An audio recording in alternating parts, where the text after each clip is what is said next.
ये कहानी है एक ऐसे इंसान की जिसने हालात कितने भी कठिन क्यों न हो कभी गलत रास्ता नहीं चुना। ये कहानी है कर्मों के फल की। शिवपुर नाम का एक छोटा सा गांव था। शांत वातावरण, चारों ओर खेत और सादगी से भरा जीवन। इसी गांव में रहता था रामदीन। अगर शिवपुर गांव में किसी एक इंसान का नाम इज्जत से लिया जाता था तो वह नाम था रामदीन। रामदीन गरीब था लेकिन दिल से बहुत अमीर था। वह सिर्फ अपने लिए नहीं जीता था, वह पूरे गांव के लिए जीता था। किसी के घर अनाज कम पड़ जाए तो रामदीन चुपचाप मदद कर देता। किसी का बैल बीमार हो जाए तो बिना बुलाए उसके खेत में काम संभाल लेता। किसी के पास सलाह लेने कोई न हो तो लोग रामदीन के पास जरूर आते। गांव के बुजुर्ग उसे आशीर्वाद देते थे, बच्चे उसे सम्मान से राम काका कहते थे। सब जानते थे रामदीन कभी किसी का बुरा नहीं सोच सकता। रामदीन रोज सुबह सूरज निकलने से पहले उठता, मिट्टी को माथे से लगाकर अपने खेत में उतर जाता। उसके लिए खेती सिर्फ काम नहीं थी, वह उसे पूजा मानता था। उसकी पत्नी सीता उसके इस स्वभाव को अच्छे से समझती थी। घर छोटा था, पैसा सीमित था, लेकिन मन में कभी लालच नहीं था।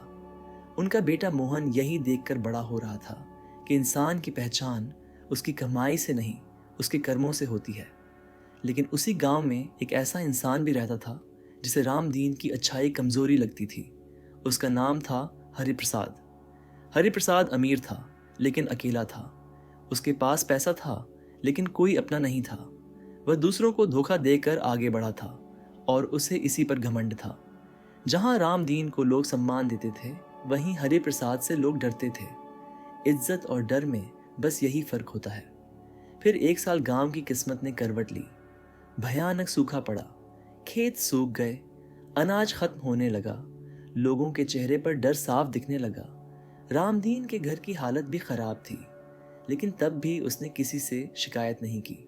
जो थोड़ा बहुत था वह दूसरों के साथ बांटता रहा। एक दिन सीता ने भारी मन से कहा कि अगर वे भी हरिप्रसाद की तरह थोड़ा चालाक बन जाएं, तो शायद जिंदगी आसान हो जाए। रामदीन ने गहरी सांस ली और कहा, अगर मैं भी गलत रास्ता चुन लूं, तो रामदीन और हरिप्रसाद में फर्क ही क्या रह जाएगा। कुछ समय बाद सरकार की ओर से गांव में सहायता का अनाज आया। उसका जिम्मा हरिप्रसाद को सौंपा गया। यहीं से उसके पतन की शुरुआत हुई।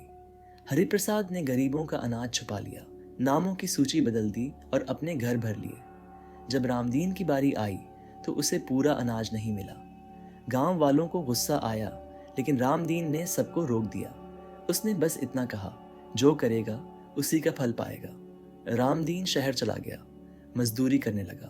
दिन में शरीर टूटता था, लेकिन रात को नींद सुकून की आती थी। एक दिन काम से लौटते समय उसने सड़क किनारे एक बुजुर्ग आदमी को बेहोश पड़ा देखा। लोग देख रहे थे लेकिन कोई रुक नहीं रहा था। रामदीन रुका, क्योंकि वह ऐसा इंसान था जो मदद देखकर आगे नहीं बढ़ सकता था।